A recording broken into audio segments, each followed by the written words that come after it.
L'amour, principe éternel, s'exprime en respectant les deux grands commandements. Aimer Dieu de tout son cœur, de toute son âme, de toute sa pensée et de toute sa force, et aimer son prochain comme soi-même. Je me souviens de mon premier hiver ici, en Utah. La neige recouvrait tout. Je m'en suis réjoui les premiers jours, mais rapidement, je me suis rendu compte que je devais me lever plus tôt pour déneiger l'allée du garage. Un matin, en pleine tempête de neige, alors que je pelletais et transpirais, j'ai vu mon voisin ouvrir son garage de l'autre côté de la rue. Il est plus âgé que moi, alors je me suis dit que je pourrais l'aider. Je lui ai donc demandé, en parlant bien fort, « Frère, avez-vous besoin d'aide ?» Il a souri et m'a répondu « Merci, frère Montoya ». Puis il a sorti une souffleuse de son garage, l'a mise en marche, et en quelques minutes, il a enlevé toute la neige devant sa maison. Ensuite, il a traversé la rue avec sa machine et m'a demandé « Frère, avez-vous besoin d'aide ?» J'ai répondu en souriant « Oui, merci ». Nous sommes prêts à nous entraider parce que nous nous aimons. Les besoins de mon frère deviennent les miens et réciproquement. Quelle que soit la langue que parle mon frère ou le pays dont il vient, nous nous aimons parce que nous sommes frères, enfants du même Père. En parlant du service pastoral, le président Nelson a dit « Nous allons mettre en œuvre une manière nouvelle et plus sainte de veiller sur les autres et de les servir. » Pour moi, plus sainte signifie plus personnelle et à la manière du Sauveur. Aimez-vous les uns les autres, un à un. Il ne suffit pas d'éviter d'être une pierre d'achoppement pour les autres, ni de voir les nécessiteux sur la route sans s'arrêter.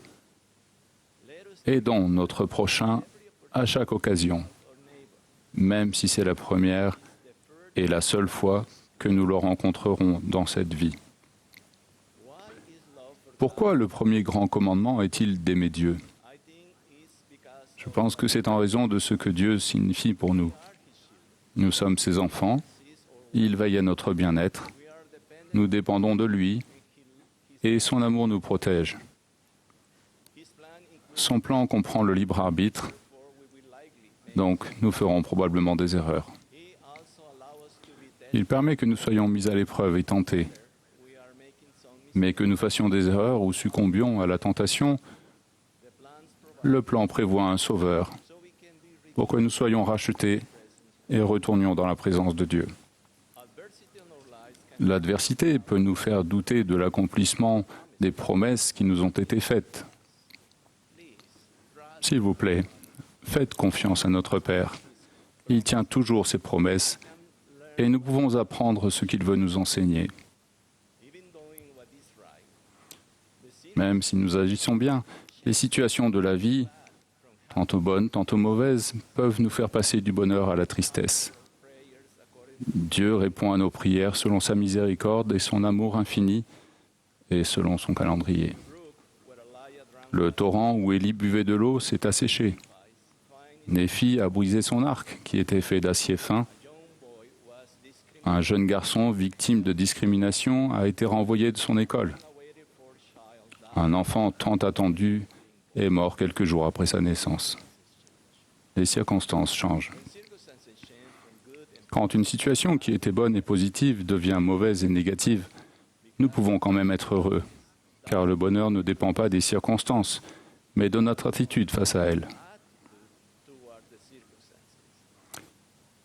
Le président Nelson a enseigné « La joie que nous ressentons dépend peu de notre situation, mais entièrement de l'orientation de notre vie. »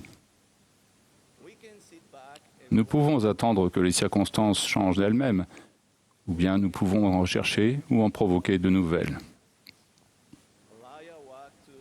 Élie est allé à Sarepta, où une veuve lui a donné à manger et à boire. Néphi a fait un arc en bois et est parti chasser des animaux pour manger. Le garçon s'est assis près de la fenêtre pour écouter et prendre des notes. Il est aujourd'hui un enseignant dans une école primaire. Le couple a acquis une grande foi au Sauveur et une grande confiance dans le plan du salut. Leur amour pour l'enfant qui est mort subitement est plus grand que leur chagrin. Quand j'entends les questions « Père céleste, es-tu vraiment là ?» et « Entends-tu prier les enfants chaque fois ?» j'aime répondre « Il a été, il est, et il sera toujours là pour vous et pour moi. Je suis son fils, il est mon père, et j'apprends à être un bon père comme lui. » Ma femme et moi essayons toujours d'être là pour nos enfants, à tout moment, en toutes circonstances et par tous les moyens. Chaque enfant est unique. Il a une grande valeur pour Dieu et quelles que soient ses difficultés, ses péchés et ses faiblesses, Dieu l'aime. Et nous aussi. Quand j'ai reçu cet appel d'autorité générale, juste avant notre venue à Salt Lake City, tous mes enfants et leurs familles sont venus chez nous pour une soirée au foyer où nous avons exprimé notre amour et notre reconnaissance. Après la leçon, j'ai donné une bénédiction de la prêtrise à chacun de mes enfants. Tout le monde était en pleurs. Puis mon fils aîné, s'exprimant au nom de tous, a parlé avec reconnaissance du grand amour dont nous avions fait preuve envers eux depuis le jour de leur naissance. Bénissez vos enfants, qu'ils aient 5 ou 50 ans. Soyez avec eux, soyez là pour eux. Bien que par dessein divin, nous devions subvenir aux besoins de notre famille, nous ne devons pas oublier de passer des moments joyeux avec nos enfants. L'amour de notre Père Céleste pour chacun de ses enfants est réel. Il est là pour chacun d'eux. Je ne sais pas comment il fait, mais il le fait. Son premier-né et lui sont unis dans l'accomplissement de l'œuvre et de la gloire du Père, qui sont de réaliser l'immortalité et la vie éternelle de l'homme. Ils ont envoyé le Saint-Esprit pour nous guider, nous avertir et nous réconforter si nécessaire.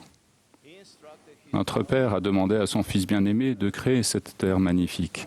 Il a instruit Adam et Ève et leur a donné leur libre arbitre.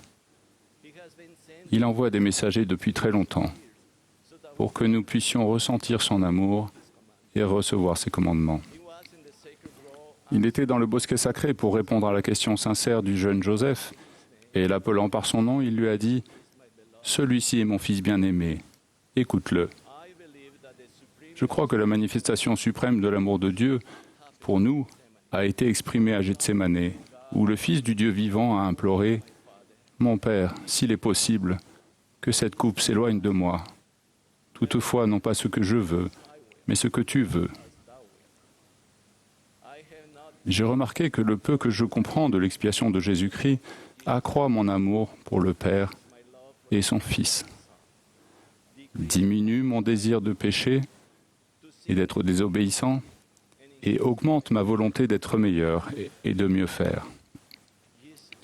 Jésus est allé sans crainte ni aucun doute à Gethsémanée, faisant confiance à son Père, sachant qu'il devait fouler seul au pressoir. Il a supporté toute souffrance et toute humiliation. Il a été accusé, jugé et crucifié. Pendant son agonie et ses souffrances sur la croix, Jésus s'est concentré sur les besoins de sa mère et de son disciple bien-aimé. Il a donné sa vie. Le 3e jour, il est ressuscité. Le sépulcre est vide. Il se tient à la droite de son Père. Ils espèrent que nous respecterons nos alliances et retournerons en leur présence. Ce 2e état n'est pas notre état final, et ce foyer terrestre n'est pas le nôtre. Nous sommes plutôt des êtres éternels, vivant des expériences temporaires.